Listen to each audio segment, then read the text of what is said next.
보겠습니다. 하나님의 말씀은 사무엘상 3장 우리 10절부터 21절 말씀, 제가 가진 성경 구약 412면에 있습니다. 사무엘상 3장 10절부터 21절. 제가 먼저 10절 읽습니다.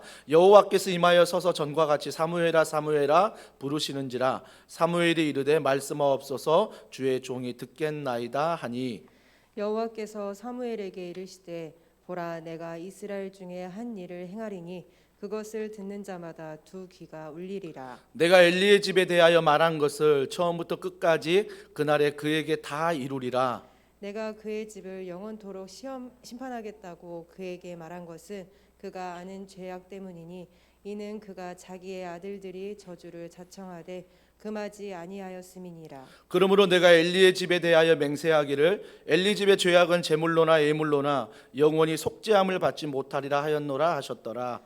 사무엘이 아침까지 누웠다가 여호와의 집의 문을 열었으나 그 이상을 엘리에게 알게 하기를 두려워하더니, 엘리가 사무엘을 불러 이르되 내 아들 사무엘아 하니, 그가 대답하되 내가 여기 있나이다 하니, 그가 이르되 내게 무엇을 말씀하셨느냐. 청하노니 내게 숨기지 말라. 내게 말씀하신 모든 것을 하나라도 숨기면 하나님이 내게 벌을 내리시고 또 내리시기를 원하노라 하는지라. 사무엘이 그것을 그에게 자세히 말하고 조금도 숨기지 아니하니, 그가 이르되 이는 여호와이시니 선하신 대로 하실 것이니라 하니라.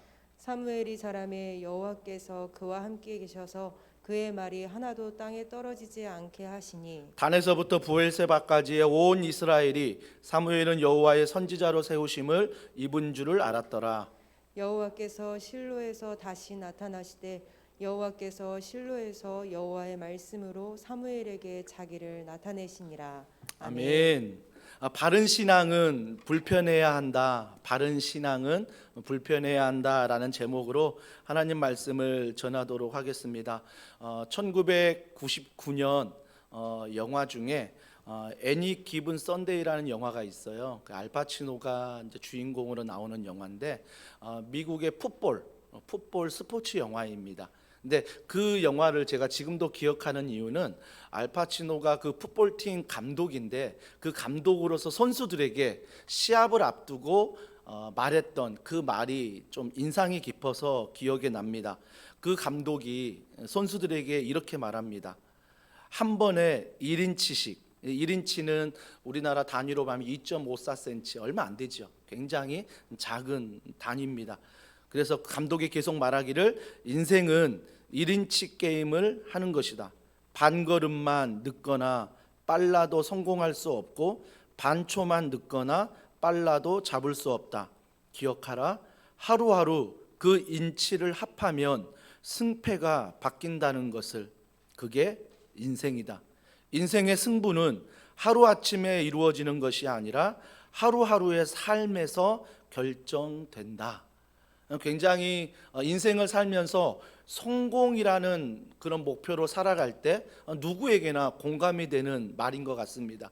어느 날 갑자기 성공하는 게 아니라 하루하루 내가 1인치 2.54cm만큼 최선을 다하고 그 최선이 습관이 되면 어느 순간 시간이 오래 걸리지만 성공할 수 있다, 승리할 수 있다라고 말하고 있는 것입니다.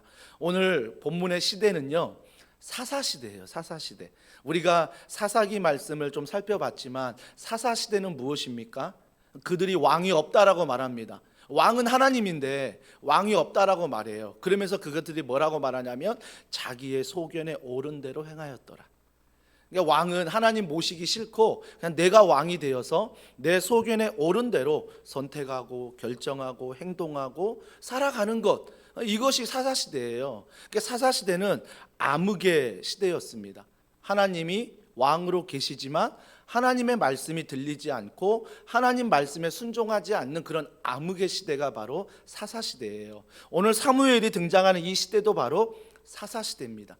여전히 암흑의 시대, 자기 자신이 주인 되는 시대가 바로 오늘 사무엘이 등장하는 시대라는 것입니다. 그런데 감사한 것은 암흑 시대인데 1절에 보니까 아이 사무엘이 나옵니다. 아이 사무엘. 1절에 아이 사무엘이 나옵니다. 그 당시 아이라고 말하는 나이는 한 12세 정도, 12세 정도가 되는 나이가 아이예요. 그러면 사무엘이 대략적으로 한 12세 정도 되었을 나이다라고 많은 학자들이 이야기를 하고 있습니다. 그러면서 그 아이 사무엘이 19절에 보니까 자라매라고 말합니다. 자라는 것입니다. 여러분, 육적으로 태어난 모든 아이들도 시간이 지나면서 자라는 게 맞아요. 자라지 않으면 부모의 근심이 됩니다. 부모의 근심이 되잖아요. 우리의 신앙생활도 마찬가지입니다. 우리의 신앙생활도 반드시 해를 거듭할수록, 시간을 거듭할수록 내 신앙이 뭐예요? 자라가야 합니다. 자라가야 돼요. 이게 성경적인 거예요. 그러니까 세상적으로도 맞지만 성경적으로도 자라가는 게 맞는 거죠. 근데 영적인 의미에서 조금 전에 제가 영화 이야기를 해드렸잖아요. 영화 이야기는 세상에서 승리하고 성공하기 위해서 하루하루 내가 최선을 다하는 것, 이게 습관이 돼야 된다. 그래야 내가 성공할 수 있고 승리할 수 있다라고 말하지만, 영적인 승리는 무엇이냐면, 영적인 자라감은 무엇이냐면 내가 최선을 다해요. 근데 그 위에 뭐가 필요해요? 하나님의 은혜가 필요한 거죠. 하나님의 은혜 없이 성공하지 않고 하나님의 은혜로 우리가 성공해야 된다. 이게 바로 우리 바른 신앙의 모습이라는 것입니다. 그래서 우리 자녀들 새 학기 이제 시작했잖아요. 기도할 때마다 하나님, 우리 자녀가 좋은 친구, 좋은 선생님, 좋은 학교 만날 수 있도록 기도하지만 무엇보다 하나님의 은혜가 이 아이에게 떠나지 않도록 우리가 기도해야 한다라는 것입니다. 그렇기 때문에 우리가 잘한다는 것은 바로 하나님 안에서 말씀 안에서 그 은혜 가운데 잘하는 것입니다. 잘하는 것. 그런데 암흑의 시대라고 말했잖아요. 암흑의 시대다 보니까 사무엘이 자라가고 있지만 주변 환경이나 시대는 그렇지 못했어요. 자, 1절에 보십시오. 1절의 시티즈를 보시면, 자, 함께 읽습니다. 시작. 말씀이 희귀하여 이상이 흔히 보이지 않았더라. 말씀이 희귀했다라고 말합니다. 여러분, 말씀이 희귀했다는 것은 말씀이 없었다가 아닙니다. 말씀이 사라졌다가 아니에요. 말씀이 있어요. 말씀이 있는데 뭐예요? 바른 말씀이 없다는 것입니다. 복음의 말씀이 없다라는 거예요. 모든 말씀이 내 중심이지 하나님 중심의 말씀이 전하는 사람도 없고 받는 사람도 없으니 뭐라고 말하냐면 희귀하다라고 말해요. 그러니까 말씀이 당연히 있는데 복음의 말씀이 없으니 뭐가 없어요? 뒤에 보니까 이상이 흔히 보이지 않았더라. 이상이 뭐냐면 하나님의 마음이에요. 하나님의 비전이고 하나님의 꿈이에요. 그러니까 우리가 정말 바르게 성장한다면 하나님의 말씀, 그 말씀이 바른 말씀, 복음적인 말씀, 내 중심의 말씀이 아니라 정말 하나님의 영광을 위한 말씀들이 내게 들려야 되고, 그 말씀 중에 뭘 가져야 돼요? 이상, 즉 꿈을 가져야 되는 거죠. 여러분의 가정의 꿈이, 교회의 꿈이, 우리 자녀의 꿈이, 우리 부부간의 꿈이 바로 바른 복음의 말씀을 통해서 2022년을 출발해야 한다라는 것입니다. 그런데 그 시대에는 말씀은 있는데 바른 말씀이 없어요. 이상은 있는데 하나님의 꿈이 아니라 나의 꿈만 있는 거죠. 그 시대가 바로 암흑 시대라고 성경은 이야기하고 있습니다. 오늘날 코로나19로 말미암아 온라인 예배를 많이 드리는데, 온라인 예배를 드리면서 오히려 더 가난한 신앙, 가난한 성도들이 많아져 버렸어요. 교회에 출석하지 않고, 교회를 정하지 않고, 이 교회 저 교회 그냥 말씀만 듣고 위로받고 은혜 받는 분들이 더 많아졌습니다. 가난한 성도가 많아졌고요. 또 한 가지 증상이 뭐냐면 말씀에 홍수가 일어나 버렸어요. 예전에는 교회에 와서 말씀을 듣고 좀 열심히 있는 분들은 인터넷 찾아서 주중에 다른 교회 말씀도 들었는데, 지금은 모든 교회가 거의 온라인 예배를 드리기 때문에 온라인 예배 내가 드리다가도 목사님 말씀이 좀 시원찮으면, 오늘 은혜가 안 되면 뭐 옆에 있는 오른쪽에 다른 교회 뜬 것들 다 찾아봐가지고 오히려 내 마음에 맞고 구미에 맞고 내 귀에 들리고 내 마음이 편한 그 교회 목사님 말씀을 얼마든지 내가 선택해서 들을 수 있다라는 것입니다. 심지어 선택해가지고 끝까지 들으면 다행인데 한 5분 듣다가 또 안 맞으면 다른 교회, 또 한 3분 듣다 안 맞으면 다른 교회, 좀 뭔가 맞으면 조금 드리는 그런 모습의 말씀의 홍수 시대를 살고 있다라는 것입니다. 여러분, 모양은 말씀의 홍수입니다. 유튜브에 대단한 말씀들, 엄청난 말씀들이 있습니다. 하지만 중요한 건 뭐냐면 이 시대 가운데 하나님 말씀하는 것은 말씀이 희귀하다라고 말합니다. 말씀은 홍수인데 하나님은 말씀이 희귀하다고 말해요. 왜요? 하나님의 복음의 말씀이 정확하게 전달되고 있는가, 이게 중요한 거거든요. 그 말씀에 내가 듣고 내 꿈이 아니라 하나님의 꿈을 가지고 내가 살아가고 있는가, 이게 사라져버린 시대가 바로 오늘 사무엘이 나타난 사사 시대라는 것입니다. 2절에 보십시오. 또 어둠의 시대를 이렇게 말합니다. 엘리의 눈이 점점 어두워가서, 엘리의 눈이 어두워갔대요. 물론 나이가 들어 노안이 옵니다. 저도 점점 노안이 와서 가까운데 이제 잘 보이지 않는 그런 눈이 침침한 그런 나이가 들면 자연스럽게 노안이 찾아옵니다. 하지만 육적으로는 그렇지만 오늘 이 말씀을 영적으로 해석해 보면 눈이 어두워진다는 것은 영적으로 볼 때 하나님과 교제하지 못하는 것, 하나님과 점점 멀어지는 것을 뜻하고 있습니다. 여러분, 하나님과 멀어지는데 누구냐면 엘리예요. 엘리가 멀어지고 있어요. 여러분, 엘리의 직업이 무엇입니까? 제사장입니다. 제사장은 뭐예요? 그 당시 하나님 앞에 예배할 때 하나님의 말씀을 듣고 그 말씀을 들어 중재자의 역할을 하면서 백성들에게 전해주는 그 역할을 했던 게 뭐예요? 제사장이에요. 제사장. 구약 시대에는 제사장이 있었지만 신약으로 오면서 그 제사장이 누가 되십니까? 예수 그리스도. 그분이 우리의 제사장이 되셨잖아요. 그래서 우리는 더 이상 사람들 앞에 고하고 사람들 앞에 말해서 하나님의 말씀을 듣는 게 아니라 내가 예배의 자리에서 하나님의 말씀을 듣고 하나님 말씀을 깨닫고 은혜 받고 순종하며 살아가는 것, 한 주간 예수 그리스도 의지하면서 살아가는 것, 이것이 바로 오늘날 제사장 예수 그리스도 그분이 하는 역할입니다. 그런데 엘리가 제사장인데 눈이 점점 흐려진다는 것은 나이 때문이 아니라 점점 제사장이 뭐예요? 하나님의 뜻은 관심이 없어요. 그리고 하나님의 뜻뿐만 아니라 사람들에게 하나님의 뜻을 가르쳐 주지 않아요. 사무엘상 2장에 보면요, 그 두 아들이 홈니와 비느하스인데 두 아들이 어떤 일을 벌이냐면 성전 안에서 봉사하는 여인들과 동침을 해요. 성전 안에서. 엄청난 간음 아닙니까? 또 어떤 일을 하냐면 백성들이 제사를 예배를 드리러 가지고 나온 예물이나 제물들을 자기들이 취해버려요. 자기들이 취하면서 자기들이 배부르게 자기들이 살찌웁니다. 이런 죄악들을 사무엘상 2장에 하고 있어요.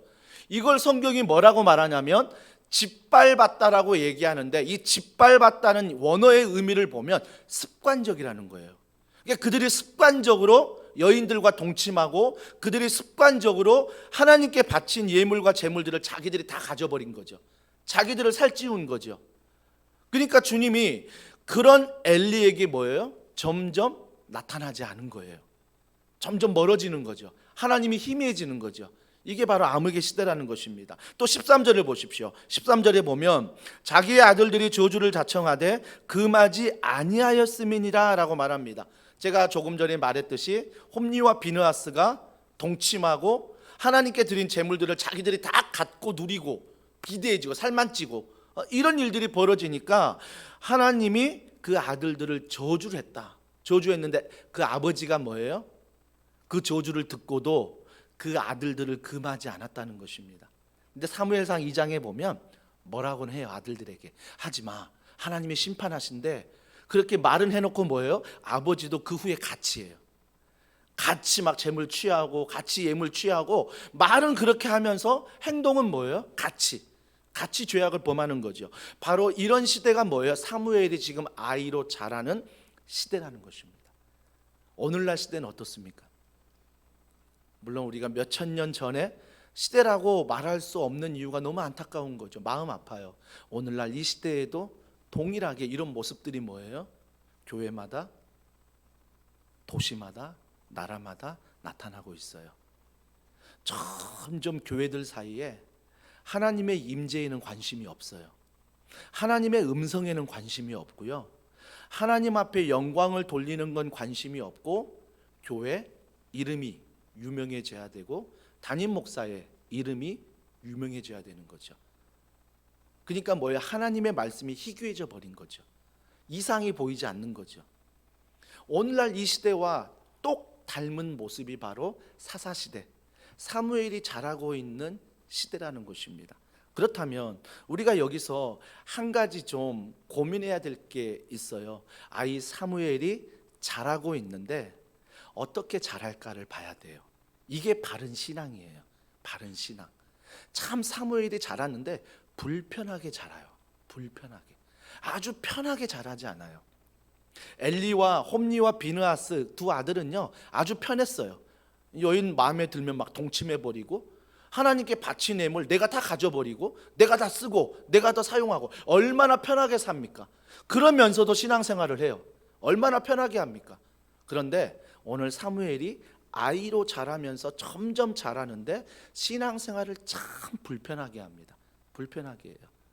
그러면서 한 가지 깨닫는 게 뭐냐면 저는 여러분에게 억지로 불편하라 그걸 말하지 않습니다. 저는 여러분이 고행의 길을 가는 거 원치 않습니다. 뭐 다른 종교처럼 내가 새벽에 일어나 목욕을 몇 차례 해야 되고 그래서 목욕을 해가지고 몇 시에 뭐 이게 뭐 사발에다가 냉수 떠가지고 뭐 정화수에 막 빌고 해서 내 몸을 정결하게 하고 내가 막 정성을 다해야 되고 이건 아니에요. 이걸 말하는 건 아닙니다.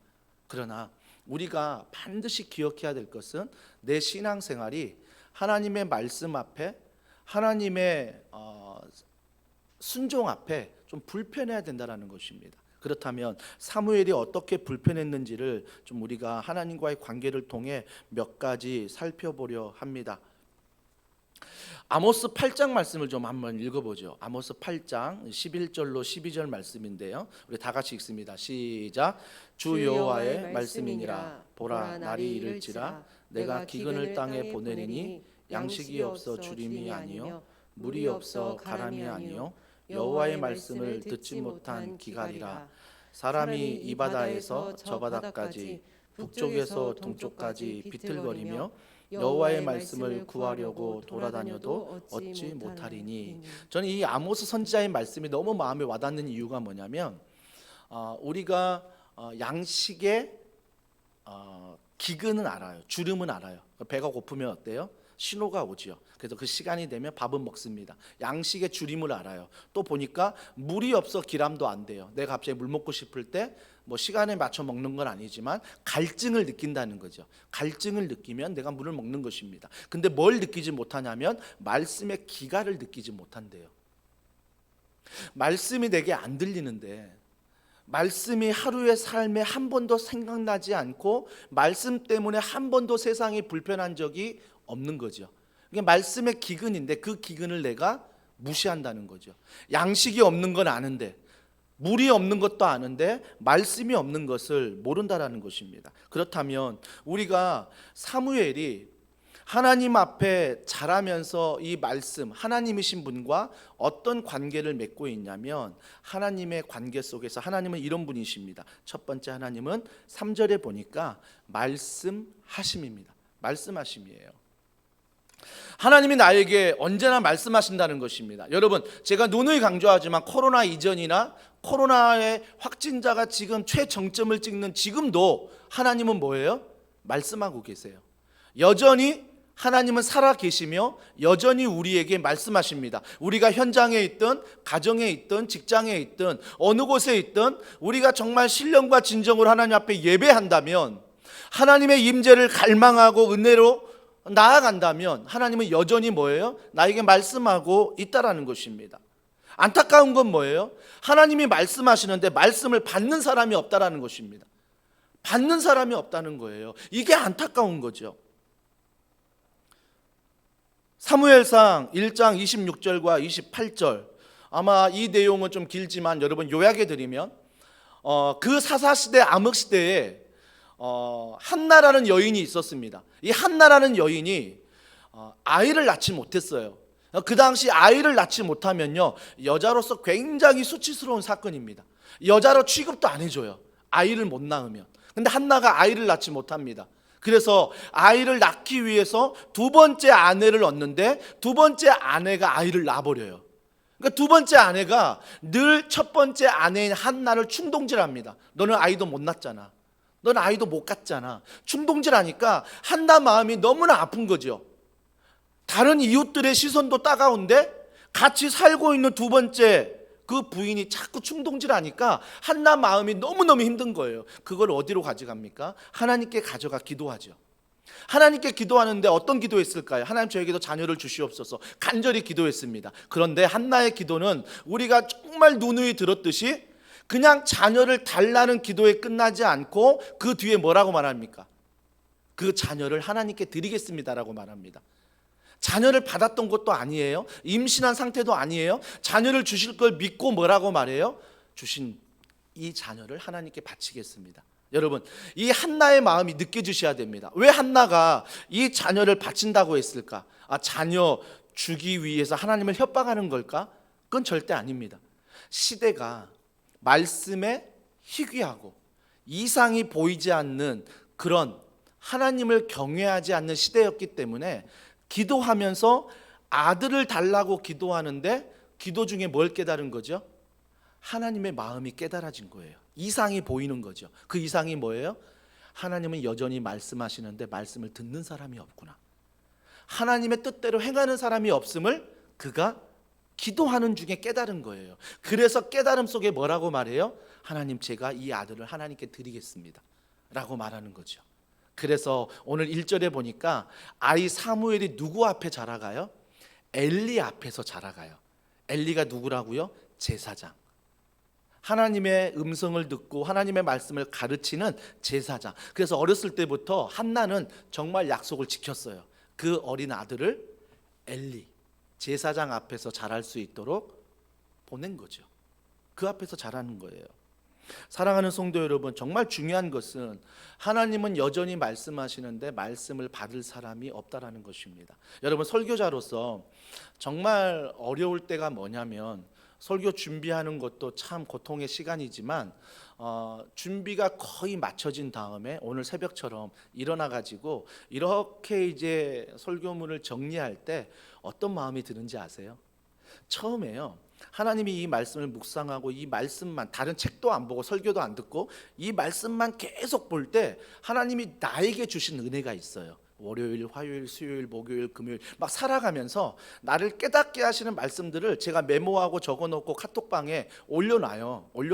그러면 너무 저도 읽어볼 때 은혜가 되거든요. 근데 결정적인 순간, 이제 주일날 새벽에 일어나 마지막 설교 원고를 다듬을 때 이게 흔들리는 거예요. 어떻게 흔들리냐면, 이 말씀이 혹시 다른 성도에게 상처가 되지 않을까? 이 말씀이 성도들이 잘 들을 수 있을까? 이 말씀이 혹시나 어떤 분에게는 참 아픈 상처가 될 것 같다는 생각이 막 들어오는 거예요. 그러면 그때 내가 정말 하나님의 말씀을 신뢰하지 못하면 어떻게 해요? 성도들이 듣고 싶은 설교를 하는 거죠. 성도들이 원하는 설교를 하는 거죠. 여러분, 설교자로서 가장 위험한 유혹이 바로 이거예요.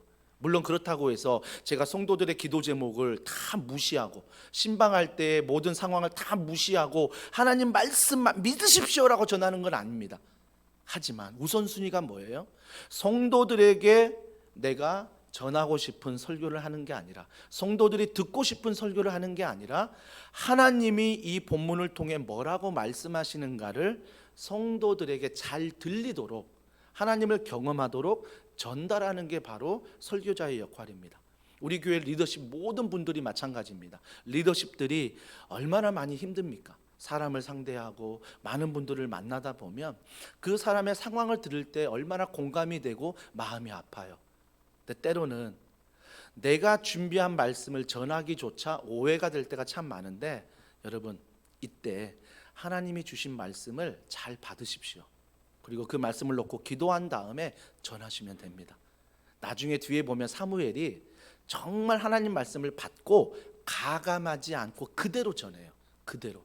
그러니까 우리 설교자나 우리 리더십에 있는 모든 분들, 여러분 절대 말씀을 내가 재단하지 말고, 내가 막 해석하고 내가 막 짜맞추기 하고, 어떤 말씀을 들으면 나에게 주는 말씀이다, 어떤 말씀은 당신에게 주는 말씀이야, 어떤 말씀은 어떤 레논에게 주는 말, 이게 아니라 모든 말씀이 나에게 주는 말씀으로 듣는 것, 이게 정말 중요하다라는 것입니다. 근데 그러면서 이런 말씀을 듣는데 정말 중요한 것은 전 여기서 다니엘의 태도예요. 아니, 사무엘의 태도예요. 사무엘의 태도. 사무엘의 태도가 뭐냐면 하나님의 음성이 들렸어요. 근데 어때요? 첫 번째 사무엘아 했을 때 누굴 찾아가죠? 엘리를 찾아가요. 아버지를 찾아간다고요. 두 번째도 사무엘아 부르는데 누굴 찾아가죠? 엘리를 찾아가요. 하나님이 불렀는데 엘리를 찾아가요. 여러분, 사무엘이 평소에 엘리가 내 사랑하는 아들이라고 말을 참 많이 했어요. 내 사랑하는 아들이다. 그러면서 엘리가 사랑하는 아들에게 사무엘아 부를 때 사무엘이 어떻게 했겠어요? 내 아버지라고 해서 달려갔잖아요. 그러니까 이게 너무 익숙해져 버린 거예요. 자기 이름을 부를 때 아버지가 부르는 경우가 많아서 그 하나님이 잠자는 경우에 사무엘아 불렀을 때 아버지에게 가는 것. 그리고 두 번째도 사무엘아 불렀을 때 아버지에 가는 게 뭐예요? 당연한 거예요. 당연한 거예요. 왜? 평소에 아버지의 목소리에 청종했기 때문에. 아버지 말씀에 순종했던 사무엘입니다. 사무엘이에요. 그런데 여기에서 두 번째 엘리가 이게 하나님의 부르심이구나라는 것을 알았어요. 근데 사무엘은 몰랐어요. 왜 그러냐면 아직 나이가 어려요. 아직 나이가 어리고, 두 번째 이유가 성경에 나오는데 아직 하나님을 인격적으로 만나지 않았어요. 하나님을 믿지만, 말씀은 읽지만 인격적으로 만나지 않았던 게 뭐냐면 하나님의 임재를 경험하지 못했어요. 하나님의 말씀 안에 하나님이 내게 어떻게 말씀하는가를 내가 설교를 통해서 또 내가 기도하면서 이런 것들을 경험하신 분들은 분별할 수 있어요. 아, 이게 하나님의 음성이구나, 아, 이게 사람의 음성이구나를 분별하는데 아직 아이 사무엘은 인격적으로 하나님을 만나지 못했기 때문에 사무엘아 하나님의 음성을 들어도 하나님한테 나아가지 못한 거죠. 엘리에게 나아갔어요. 그런데 사무엘의 세 번째 엘리의 말처럼 사무엘아 사무엘아 두 번에 걸쳐서 마지막은 불러요. 그런데 사무엘이 어떻게 해요? 내가 여기 있나이다. 주여 나에게 말씀하옵소서. 여러분, 이 태도가 너무 중요해요. 저는요. 이게 우리가 신앙생활 할 때 생명의 삶의 교육자들의 말씀을 듣든 아니면 여러분이 어느 말씀을 읽으면서 큐티를 하든 내가 똑똑똑 기도를 하면서 이런 경우에 주일날 설교를 듣든 수요일날 설교를 듣든 여러분 어떤 경우에도 늘 자세는 뭐예요? 하나님 나에게 말씀하여 주옵소서. 내가 듣겠나이다. 이게 바로 사무엘의 태도. 이 사무엘의 태도가 말씀을 받는 사람의 태도라는 것입니다. 이게 너무 중요한 거죠. 너무 중요한 것. 그러면 한 가지 제가 또 궁금했어요. 아니, 엘리가 제사장인데, 엘리가 제사장이 하나님 말씀을 듣고 백성들을 가르쳐야 되는데 사무엘아 부르는데 왜 엘리는 못 들을까? 왜 같이 자는데 사무엘만 들었을까? 제가 만약 엘리라면 좀 뭔가 마음이 불편하지 않았을까? 상상을 해봤어요. 왜냐하면 왜 나에게 말하지 않지 하나님은? 내가 제사장인데 근데 어린 사무엘에게 말한다라는 거죠. 근데 엘리의 행동을 보십시오. 사무엘아 사무엘아 사무엘아 사무엘아 세 번에 걸쳐서 부르는데 자기는 못 들었어요. 못 들었는데도 또 자요. 저는 이 본문을 보면서 정말 이게 가능할까? 어린 사무엘은 막 하나님의 음성을 듣고 있는데 제사장인 내가 하나님의 음성을 듣지 못한다는 게 그냥 잠이 올까? 제가 오늘 새벽에도 12시 한 10분까지 말씀 준비하고 정리하고 이제 자는데 새벽 2시에 깬 거예요. 왜 그러냐면 말씀이 정리가 아직 안 돼서 원래는 한 4시쯤 일어나야 되는데 새벽 2시에 깨가지고 이 말씀을 정리하는데 저는 이제 이런 어떤 마음의 불안도 있겠지만 하나님의 말씀을 더 알고자 하는 그런 마음의 절박함이 있거든요. 제가 청소년 시절에 저희 어머님이 개척한 교회에 다녔는데 그때 교역자가 개척교회는 없었어요. 그런데 어떤 일이 있었냐면 참 신앙에 열심인 청소년이 많았어요. 그래서 막 수요 예배, 금요 예배, 주일날 끝나고도 막 저녁 예배 드리고 그 안에서 무슨 행사 있으면 다 청소년들이 앞장서서 막 그 행사를 하고 주일학교도 막 같이 봉사하면서 정말 그런 한때를 보냈었습니다. 그런데 그 안에서 어떤 아이가 기도하는데 막 방언을 하는 거예요. 천국의 언어를 방언하는 거죠. 그때 어떤 마음이 들었냐면 질투심이 들었어요. 왜 나는 방언을 안 주지? 왜 나는 그런 방언을 할 수 없지? 물론 그때는 이 질투가 정말 나쁜 건지 모르고 그냥 무슨 마음의 질투였냐면 거룩함의 질투였어요. 어떻게 기도했냐면, 하나님, 쟤는 왜 방언을 주는데 저는 왜 방언을 주지 않으세요? 하나님, 저도 방언을 주세요. 저도 사모합니다. 어떤 애가 막 하나님의 은혜 가운데 헌신하며 막 복을 받는데 마음에 그런 거룩한 질투, 하나님 저에게도 좀 말씀해 주시고 저에게도 직장에서 가정에서 자녀를 키울 때 하나님의 음성을 좀 듣고 하나님과 더불어 은혜 가운데 키우게 해주세요. 이러한 질투심이 참 많았습니다. 그러니까 이게 나쁜 질투 아니에요. 자, 저 사람 주는데 뭐 저 사람 잘못되라 뭐 아니면 내가 너무 낮은 자존감, 이런 질투가 아니라 그 사람이 받는 하나님의 은혜 가운데 나도 받았으면 하는 이 거룩한 질투감이 제 안에 많았습니다. 근데 어느 순간 시간이 흐르면서 점점 이런 질투감이 사라지는 거죠. 오히려 질투하는 게 뭐예요? 교회 사이즈나 뭐 재정이나 성도의 숫자나 교회 건물이나 이런 가지고 질투하는데, 정작 질투해야 될 것, 그 교회 막 하나님의 임재가 일어나고 막 복을 받고 막 성령의 충만함이 일어나고 막 새 가족들이 등록을 하고 예수 안에 회심이 일어나는 것은 질투하지 않고 건물만 질투하고 숫자만 질투하고 재정만 질투하는 모습이 있다라는 것입니다. 여러분, 정말 우리가 하나님 앞에 질투해야 될 것은 하나님의 은혜를 받는, 만약에 그 사람이 있다면 하나님, 저도 그 은혜를, 동일하진 않지만 하나님의 은혜를 경험하게 하여 주시옵소서. 어떤 성도들은 예배를 드리면서 막 신앙이 폭풍처럼 성장하는데 내가 성장하지 못하면 하나님, 저도 하나님의 은혜 가운데 성장할 수 있도록 은혜 베풀어 주시옵소서. 여러분, 이렇게 좀 원해야 되지 않을까요? 근데 엘리는 하나님의 음성을 듣지 못하면 또 자요. 또 자요. 또 자요. 근데 사무엘은 계속 하나님의 음성을 들으며 하나님의 음성 가운데 나아가는 모습을 보게 됩니다. 저는 그때 왜 그랬을까?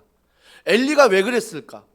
엘리가 두 번째 사무엘이 하나님의 음성을 들었을 때 자기를 두 번째 찾아올 때는 뭐라고 말했어요? 아니야, 내가 부른 거 아니지만 하나님이 널 부른 거야. 이 사람도 알아요. 하나님의 은혜를 경험했고 하나님의 음성도 들어봤어요. 하나님의 성령도 경험해봤다고요. 엘리가 그런 경험이 없이 두 번째 찾아온 사무엘에게 이건 하나님의 음성이야 라고 말할 수가 없는 거예요. 자기가 경험했기 때문에 사무엘에게 말할 수 있었던 거죠. 그런데 그렇게 하나님의 음성을 경험했던 엘리가 왜 지금은 듣지 못하고 아이 사무엘만 들을까? 그 이유가 몇 가지 있겠지만 제가 묵상하면서 한 가지를 찾았습니다. 그게 뭐냐면, 계시록 말씀에 보면 7교회가 등장을 해요. 그 중에 첫 번째 책망을 받은 교회가 예배소 교회예요. 예배소 교회가 책망을 받는데 어떤 책망을 받았습니까? 처음 사랑을 버렸다. 처음 사랑을 버렸다는 거예요. 너가 처음 사랑을 버렸는데 회개하고 돌아오지 않으면 뭐라고 말씀하세요? 촛대를 옮겨버리겠다. 이 촛대가 뭐죠? 하나님의 영광, 하나님의 임재, 하나님의 은혜의 상징이에요. 만약에 예배소 교회가 계속 교회로 남아있는데 너가 하나님을 사랑하지 않고 말씀을 받지 않고 계속 너희들 중심으로 살아가면 하나님의 영광과 은혜가 예배 가운데, 모임 가운데, 훈련 가운데, 헌신 가운데 사라지게 해버리겠다는 거죠. 저는 이 말씀을 들었을 때 늘 기도하는 건 뭐냐면, 하나님, 이 대한민국에 하나님의 촛대가 옮기지 않게 하여 주시옵소서. 하나님, 우리 덕원사랑의 교회 안에 하나님의 촛대가 옮겨가지 않도록, 성도들의 가정과 자녀 안에 하나님의 촛대가 옮겨가지 않도록. 그건 무엇이라고요? 하나님의 말씀을 받는 것이고 하나님의 영광과 임재와 음성을 듣는 거예요. 듣는 것. 그런데 엘리는요, 어느 순간 제사장이지만 이 처음 사랑을 잃어버린 거예요. 이제는 하나님의 말씀을 듣지 않아도 전혀 불편함이 없어요. 갈증도 없고 듣고 싶지도 않고. 왜? 내가 하나님께 바친 예물을 다 취하거든요. 내가 여인들과 막 동침해버리고 내 즐길 거 다 즐기거든요. 그러니까 뭐예요? 말씀의 기갈이 사라져버린 거죠. 그러니까 어때요? 하나님의 음성이 들리지 않습니다. 하나님의 말씀이 들리지 않아요. 들리지 않아요. 사랑하는 성도 여러분, 그런 면에서 우리는 처음 사랑, 내가 주님 앞에 처음 사랑, 물론 처음 사랑으로 돌아가라는 건 아닙니다. 하지만 그 처음 사랑의 열정, 정말 내가 다른 것보다 하나님께 기도하는 것, 말씀을 듣는 것, 은혜 받는 것이 소중했던 그 첫사랑, 여러분, 그 첫사랑을 우리가 이 촛대가 옮겨가지 않도록 기도해야 된다는 것입니다. 사랑하는 성도 여러분, 그래서 우리는 반드시 기억해야 될 것은 이 첫사랑의 회복, 첫사랑의 회복 너무나 중요해요. 너무나 중요해요. 그래서 우리가 이제 기존에 좀 훈련을 많이 받으신 분들은 다시 초심으로 돌아가 정말 예배의 자리, 또 우리가 헌신의 자리, 기도의 자리, 또 누군가를 세워주는 자리에 돌아가셔야 되고요. 뭔가 지금 새롭게 막 뜨겁게 시작하는 분들은 그분들의 도움을 받아 하나님의 음성을 듣고 하나님의 은혜를 누려야 되는 것입니다. 우리가 이런 자리에서 서로가 처음 사랑을 잘 회복해야 되는 거죠. 처음 사랑을. 여러분, 이런 처음 사랑이 없으면 말씀이 들려도요 절대 받지 않고 깨닫지 못해요. 그게 뭐냐면 사도행전 9장에 보면요, 사울이 다메섹 도상으로 걸어가는데 누굴 만나죠? 예수님의 음성을 듣습니다. 다메섹에서 예수님을 만나요. 그렇게 핍박하는 예수님을. 그런데 빛이 팍 일어나고요, 그 다음에 예수님 말씀하세요. 사울이 누구십니까? 라고 할 때 나는 너가 핍박하는 예수다라고 말씀하세요. 그러니까 사울은 정확히 들었거든요. 빛도 보고 그 빛이 예수님이시다, 그 예수님이 음성을 정확히 들었는데 그 주위의 사람들도 똑같이 봤어요. 똑같이 들었어요. 그런데 사도행전 뒤에 가면 한 20장 넘어가면 그들이 뭐라고 말하냐면, 사울은 정확하게 예수님이다 음성을 들었는데 그 사람들은 어떻게 말하냐면 빛을 봤다라고만 얘기해요. 음성은 들었는데 무슨 음성인지 몰라요. 여러분, 이것이 바로 하나님은 여전히 말씀하시는데 우리가 하나님에 대한 그 사랑을 점점 잃어버리니까 말씀하시는 하나님의 음성을 듣지 못하는 거죠. 듣지 못하는 거예요. 사랑하는 성도 여러분, 저는 더원 사랑의 교회가 이 시대의 말씀의 홍수를 살고 있지만 그 말씀이 내게 들리기를 원합니다. 그 말씀이 내 삶을 바꾸고요, 사울이 예수님을 만나자 자기 신념이 깨져요. 예수 믿는 자들 잡아서 핍박하고 예수 믿는 자들 죽이고 예수 믿는 자들 감옥에 보내는 게 자기의 사명으로 알았는데, 예수를 만나고 예수의 음성을 듣고 자기의 신념이 바뀐다는 것입니다. 하나님의 말씀을 듣는 자는 자기의 신념이 바뀌어요. 옛사람으로 살아가는 게 아니라 하나님의 새 사람, 말씀으로 살아가는 거죠. 근데 그 새 사람이 뭐예요? 날마다 새로워지는 거죠. 왜? 하나님의 말씀을 날마다 듣고 기도하니까 새로워지는 것입니다. 사랑하는 성도 여러분, 저는 우리 교회가 이런 말씀하시는 그 하나님을 받는 사람들이 되기를 주님의 이름으로 축복합니다. 또 한 가지는 하나님의 바른 신앙 안에서 사랑하신다는 걸 잊지 마시기 바랍니다. 자, 10절에 보세요. 10절에 보면 오늘 어떻게 말씀하시냐면, 여호와께서 임하여서서 전과 같이 사무엘아 사무엘아 부르시는지라 사무엘이 이르되 말씀하옵소서 주의 종이 듣겠나이다. 이 태도가 좋다라고 제가 말씀드렸잖아요. 근데 사무엘 입장이 보자고요. 얼마나 기대되겠어요. 처음 하나님의 음성을 들은 거예요.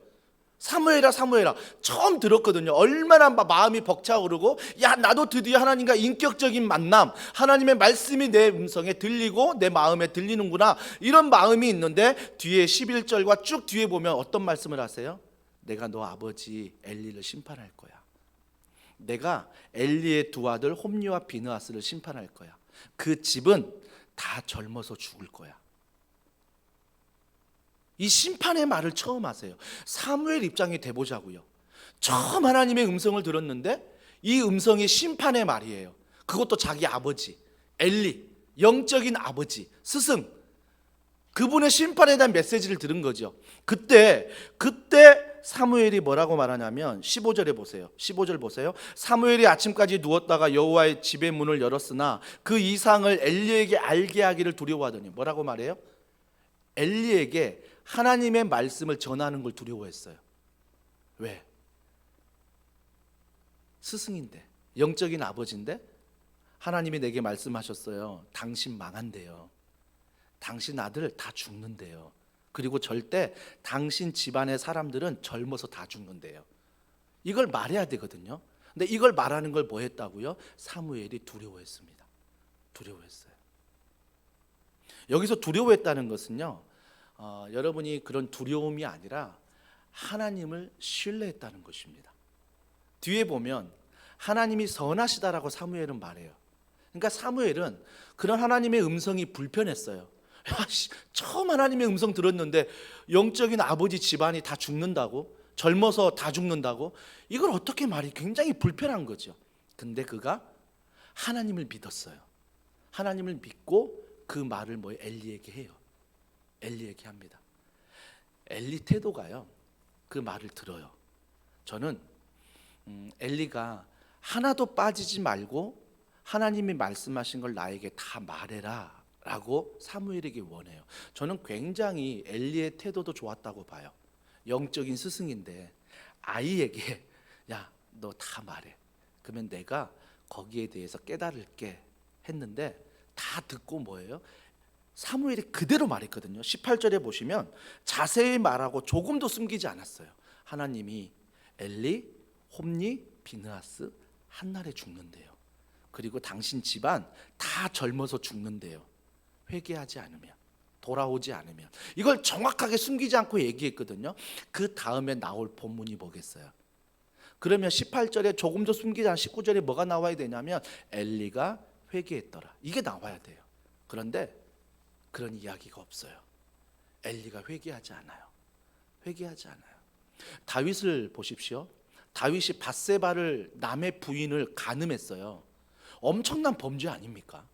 엄청난 범죄인데 이 범죄에 대해서 나단 선지자가 찾아와서 그 죄를 지적해요. 너가 간음했잖아. 그러니까 다윗의 행동을 보십시오. 다윗이 그 즉시 무릎을 꿇고 회개합니다. 눈물로 회개해요. 하나님 앞에 생명을 걸고 회개합니다. 여러분, 정말 중요한 것은 하나님은 여전히 말씀하고 계세요. 여전히 말씀하시는데 또 한 가지는 그 말씀을 내가 받을 때 정말 회개의 역사가 일어나야 된다는 것입니다. 여러분, 첫사랑을 회복하면요, 제일 먼저 나오는 게 눈물이에요. 그 눈물 중에 뭐라고 고백한지 아세요? 나 같은 죄인을 사랑하신 하나님, 어떻게 나를 목사로 쓰시지? 어떻게 나를 아빠로, 어떻게 나를 하나님의 도구로 쓰시지? 이게요, 당연한 게 아니라 하나님의 말씀을 듣고 은혜를 받으면 눈물이 나요. 나 같은 죄인 살리신 주 은혜 놀라워. 이 고백이 먼저예요. 그러니까 엘리에게는 첫사랑이 사라져 버리니까 죄를 지적해도 뭐예요? 회개가 없어요. 회개가 없어요. 사랑하는 성도 여러분, 우리가 여기서 한 가지 깨달아야 될 것은 진정한 하나님의 말씀을 듣는다는 건 회개예요. 아, 내가 죄인이었구나. 아, 내가 이렇게 약하구나. 아, 내가 이렇게 부족하구나. 이걸 하나님 앞에 회개하고 하나님을 더 의지해야 되죠. 저희 교회 이번에 확진자가 많이 발생했잖아요. 그러면서 굉장히 마음이 제가 무거웠고, 무엇보다 나도 걸리면 어떨까, 이것보다는 아이들이 아프다는 소식을 들을 때마다 너무너무 하루하루 그런 전화를 받고 특세 기간 기도하는 게 너무 힘든 거예요. 심지어 우리 큰애가 옆방에 있는데 아빠 오늘도 돌파됐대? 막 그러면서 물어보는 거예요. 그 돌파가 믿음으로 돌파가 아니라 확진자가 생겨서 막 돌파되는 거. 그 이야기를 들을 때마다 억장이 무너지고 마음이 무너지고 성도 전화하고 기도해 줄 때마다 정말 그 기도 가운데 눈물을 참으면서 기도했어요. 하나님 하필 왜 특세 기간에, 하나님 왜 하필 이 기간에 이런 정말 시험 아닌 시험을 주십니까? 근데 저희 둘째 아이도 나중에 시간이 지나면서 확진이 됐어요. 양성 반응을 받았거든요. 저희 다 검사인, 저희는 다 음성인데 둘째 아들만 양성을 받은 거예요. 그 아이 고열에 시달리지요, 기침하지요, 오한으로 막 덜덜덜 떨고 있지요. 한 이틀 정도는 정말 사경을 헤매고 지금도 후각이 마비가 되고 밥맛이 없어서 3kg 이상이 빠졌어요. 3kg 이상이 빠졌는데 그때 제가 뭐라고 했냐면 하루에 3번 기도하고 있더라고요. 그 아이를 위해서 손에 머리를 올리고 하루에 3번 기도하고 있더라고요. 코로나 양성 받기 전에는요 그렇게 기도하지 않았어요. 정말 고난 가운데 이 아이가 힘들고 아픈 기간을 지나면서 더 하나님을 찾게 되고 더 하나님을 의지하게 되고 더 하나님을 바라보게 되더라고요. 그러면서 약 잘 챙겨 먹고 그러면서 서로가 잘 조심해서 지내죠. 근데 아이가 아직 5학년이다 보니까 막 품에 뛰어들고 막 옆에서 같이 앉아 있고 내심 막 걱정이 돼. 나까지 걸리면 안 되는데 걱정은 되지만 하여튼 뭐 최대한 뭐 코에 뿌리고 막 마스크 하기도 하고 막 했긴 했지만 정말 제가 은혜를 깨닫는 건 힘든 시간이었지만 하나님을 더 의지하는 시간이었다. 하나님을 더 바라보는 시간이었다. 그때 제가 깨달은 거예요. 맞아. 우리가 교회 안에서도 확진자가 발생하고 어느 곳에나 확진자가 또 있고 직장도 어렵고 가정도 자녀도 다 어려운 시기이지만 이럴 때일수록 우리가 하나님의 은혜, 그 말씀을 기억해야 되겠다. 제가 어디서 이 말씀을 붙잡았냐면 전과 같이 사무엘에게 하나님이 말씀하셨다는 거예요. 몇 번? 3번. 사무엘아, 하나님한테 오지 않고 엘리한테 가요. 2번째, 사무엘아, 하나님한테 오지 않고 엘리한테 가요. 3번째, 사무엘아. 근데 이 말씀 중에 뭐가 나오냐면 전과 같이. 전 이게 너무 은혜가 되는 거예요. 왜 은혜가 되냐면 집에서요, 제 큰애가 아빠 부를 때 제가 반응하지 않으면 2번째 부를 때 목소리가 달라져요. 아빠! 3번째 안 오면 뭐해? 막 그렇게 막 부르거든요. 밥 먹을 때도 아내가 한 번 부를 때 제가 반응 안 하면 2번째는 또 달라요. 목소리 톤이 다르고 3번째 부를 때 뭐 화가 날 정도로 먹지 마! 이런 어떤, 그렇게 말은 안 하지만 그런 뉘앙스로 이야기하는 게 우리 사람이에요. 근데 하나님은 어때요? 전과 같이. 첫 번째 부를 때 너 나한테 안 와? 사람한테 가? 너 이놈 봐라? 그렇게 하지 않고 2번째 부를 때도 전과 같이. 또 사람한테 가네? 3번째 부를 때도 전과 같이. 하나님은 늘 우리를 사랑하세요. 사람에게 찾아가고 그 확진 안에서 두려워하고 약할 때 강함 되시는 하나님, 우리가 약한 거 알아요. 그래서 하나님은 약한 우리를 야단치지 않고 너 믿음 없다라고 말하지 않고 너 예배 들어오지 마, 너 교회 오지 마, 한 번도 그렇게 말씀하지 않고 언제나 약할 때 그 모습 그대로 하나님 우리를 사랑하세요. 전과 같이. 코로나 있기 전과 코로나 있기 후가 달라진 건 없어요. 전과 같이. 내가 확진에 걸리든 아니면 미확진이든 상관없이 전과 같이 하나님은 늘 우리를 사랑하신다라는 것입니다. 사랑하는 성도 여러분, 그래서 우리가 하나님을 사랑한 것이 아니요 하나님이 우리를 사랑하신다는 것 잊지 마세요. 이 사랑하심 안에 우리는 살아가야 한다라는 것입니다. 말씀의 결론을 맺습니다. 서두에 영화에 대해서 이야기 드렸죠. 세상은 그럴 수 있습니다. 1인치 2.54cm만큼 하루하루 노력하면 이게 반복이 되면 승리할 수 있다, 성공할 수 있다. 세상은 그렇습니다. 하지만 그걸 영적으로 바라보면 그 위에 우리가 반드시 기억해야 될 것은 하루하루 1인치씩 2.54cm만큼 말씀을 받아야 돼요. 그리고 하나님이 날 사랑한다는 걸 기억해야 돼요. 그러면 어때요? 그게 쌓이고 쌓여서 나중에 뭐예요?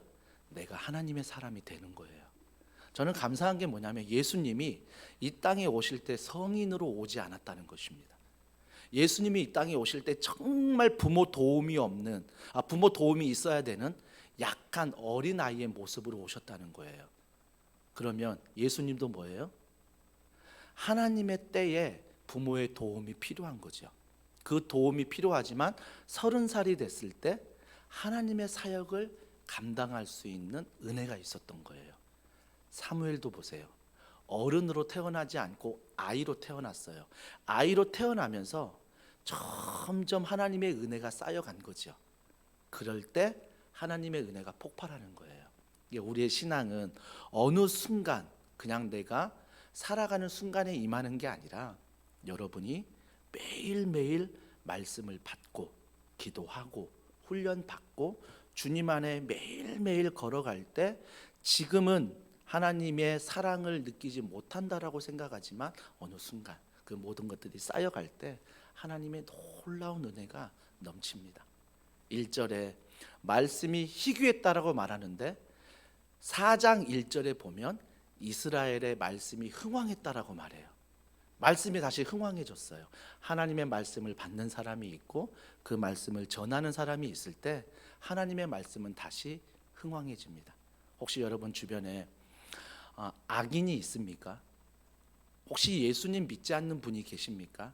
에스겔서 말씀에 보면요, 너가 그 사람들에게 복음을 전하지 않으면 그 사람의 죄와 그 사람의 핏값을 나에게 찾겠다라고 하나님이 말씀하세요.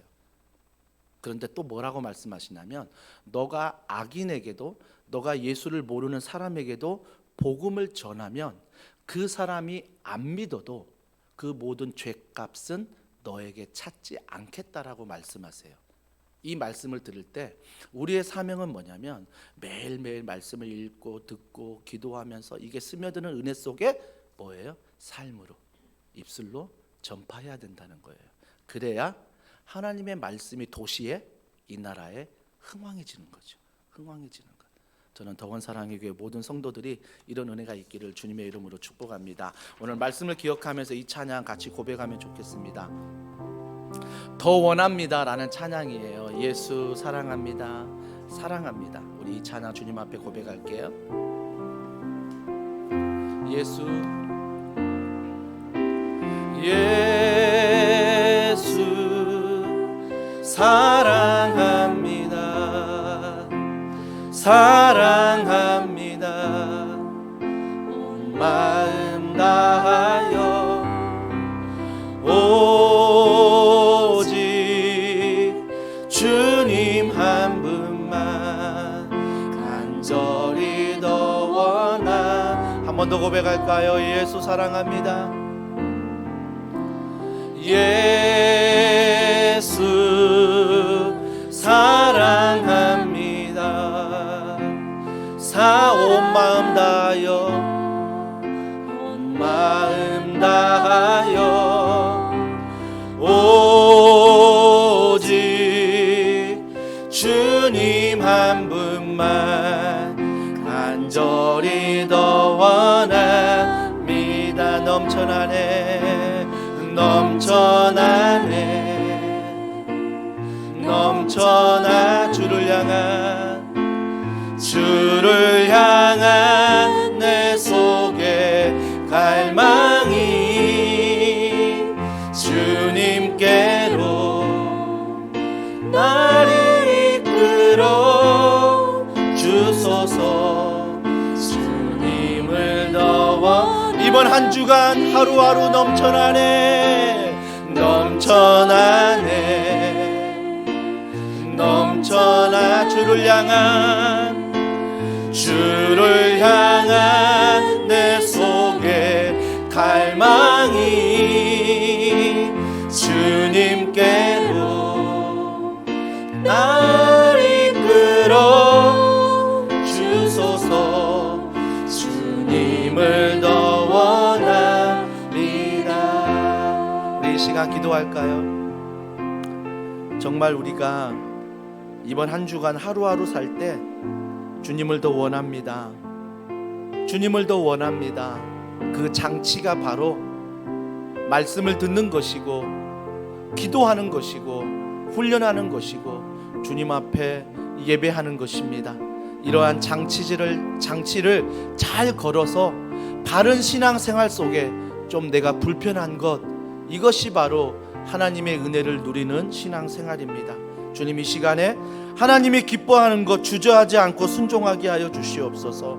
하나님이 기뻐하지 않는 것 악의 모양이라도 버리게 하여 주시옵소서. 한 주간 넘쳐나는 주를 향한 갈망과 사랑이 우리 안에 충만하게 하여 주시옵소서. 우리 시간 간절한 마음으로 함께 기도하시겠습니다.